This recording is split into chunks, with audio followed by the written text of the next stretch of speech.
Herkese salamlayıram. Musiqi nəzərə fənnini mənimlə birlikdə öyrənmək istəyirsinizsə, onda düzgün ünvandasınız. Gəlin keçək yeni dərsə. Bölməmizin sonuncu dərsidir. Artıq biz bu bölməni də, yəni intervallar bölməsini də bitiririk. Gələn dərsimizdən artıq yeni bölməyə keçirik.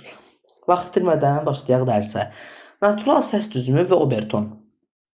Gəlin baxaq indi bu anlayışlar nədir və nəyi bildirir? Natural səs düzümü və oberton nədir? Ümumiyyətlə obertondan başlayırıq. Öncə oxuyaq mətni. Oradakı sözlərə görə də mən sizə izah edeyim. Birinci fəsildə tembr haqqında söhbət açmışdıq. Tembr haqqında bəli, səs keçəndə məlumat vermişəm.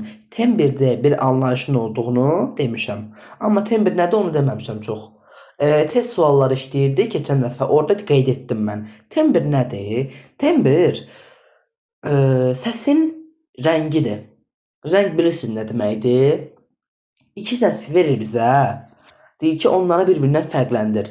Bunları bir-birindən fərqləndirilməsinə səbəb olan xüsusiyyətdir. İndi deyəcəksiniz ki, yəni eşidəndə başa düşəcəyik. Yəni bu do'dur, bu si'dir. Fərqli-fərqli səslərdir. O mənada yox. Bizə skripka var alət.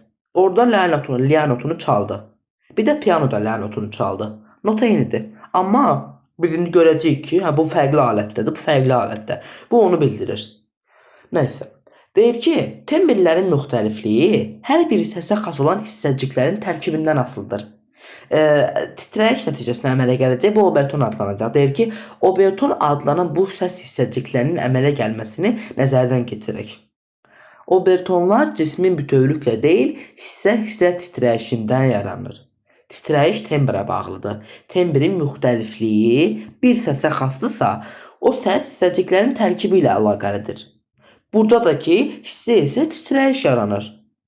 Obertonları eşitməklə bir-birindən ayırmaq çətindir. Yəni indi məntiqlə də fikirləşin. İndi obertonu eşidirsiniz. Biri skripkada, biri fortepianoda, birini nə deyim, fərqli-fərqli sazda, tarda çaldı da. Biz hardan bilək ki, bu hansı alətdədir? Alət göstərilmir axı bizə. Deyir ki, obertonu eşitməklə ayırmaq çətindir, düzdür. Çünki yəni onlar elmi dildə də desək ki, əsas tona qovuşmuş şəkildə olurlar. Obertonlar yüksək tonlardır, əsas tonlar deyil. Ton və yarım tonlar dərsini keçəndə qeyd etmişəm. Oberton anlayışından istifadə etmədik.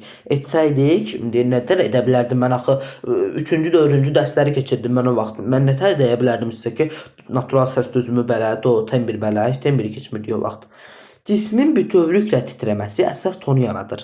Amma ki, oberton hissə titrəyişdir. Cisim bütövlüklə titrəyəndə əsas tonu yaradır. Amma hissə titrəyiş olanda obertonu yaradır. Deyir ki, sonraki titrəyişdə yaranan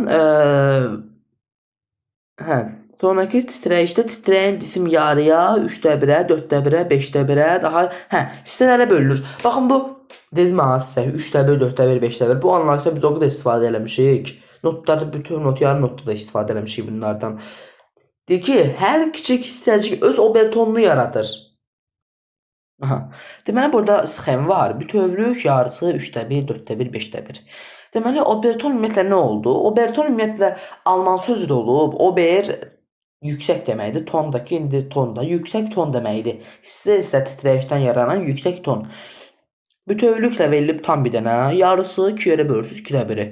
Sonra 3 yerə bölürsüz 3də 1-i, 4 yerə bölürsüz 4də 1-i, 5 yerə bölürsüz 5də 1-i. Burada qeyd edilib ki, biz cismin bütün titrəyişindən yaranan və müəyyən yüksəkliyə malik bir səsi eşidirik. Yəni ki, əsas ton adlanır, düzdür. Biz səs eşidəndə cisim titrəyir, həmişə titrəyir. Musiqidə bütün səslər titrəyiş nəticəsində yaranır. Mən deyə bilmərəm, ümumi səslər deyə bilərəm, amma musiqini 100% deyə bilərəm ki, titrəyiş nəticəsində yaranır. Müəyyən yüksəkliyə malik olur bu. Yəni ki, əsas ton adlanır. Bu da əsas tondan indi yaranır da, yarımı yaranır, bütöv yaranır, hissə titrəyiş olan yaranır və s. Yəni ki, sim hissəciklərinin titrəmə sürəti bütöv simin yarısından 2, 3də 1, yəni 3 dəfə, 4 dəfə, 5 dəfə və s. tez ola bilər. Bunlar da obertonlar. Buna görə də obertonların səs yüksəkliyi əsas səsin yüksəkliyindən hündürdə yerləşir. Ona görə oberton yüksək ton adlanır. Axır, yəni bölmək olur da, tez olur. Hissənin titrəməsi daha tez olur. 3 dəfə, 4 dəfə, hətta 5 dəfə və s. Ona görə hündürdə yerləşir oberton əsas tondan. Əsas tonun tərkibində səslənən obertonlar xüsusi qayda ilə düzülür. İnterval ardıcıllığı əmələ gətirir. Xalis oktava, xalis kvinta, xalis kvarta, böyük tersiya, kiçik tersiya. 2 kiçik tersiya daha doğrusu. 4 böyük sekunda, 2 kiçik sekunda. Böyük sekunda, artırılmış prima, kiçik sekunda və nəhayət deyir ki, kiçik sekunda. Deməli, bu səslərin bu qayda ilə düzülüşü natural səs düzümüdür. Bunu siz əzbərləsəz, yadınızda qalacaq. Bu, əsas tonun tərkibindəki obertonlar idi. Deməli, do notundan gəlin indi natural səs düzümü quraq, görə necə olacaq. Bəli, bu da verilib not sətrində. Xanədə qeyd olunub. Bu not kimi yazılışıdır. Mən fikir verirsən notları izah eləmirəm. Çünki mən vaxtilə not sətrini izah eləmişəm. Bunu mən deyirəm sizə not sətrinə nəzər yetirin. Videonu keçib getməyin, saxlayın videonu. Çalışın onu başa düşəsiniz. Başa düşmədiyiniz olanda yazın şərhləri, mən cavablandırım. Deməli, ona görə mən izah eləmirəm ki, özünüz baxıb başa düşəsiniz. Mən hamısını izah eləsəm olmur da. Mən testlərdə izah eləyirəm, amma bu test deyil axı. Bu testlərdə arada sual da vermək olar. Mən belə deyim də, yəni ki, do, re, mi, fa, sol, la, si, bemol, si, do. Bu arıcılıqla belə gedir doğrudan qurulan səs düzümü. Burada baxın diyezə qədər hamısı verilib, oradan da baxın yaralanın.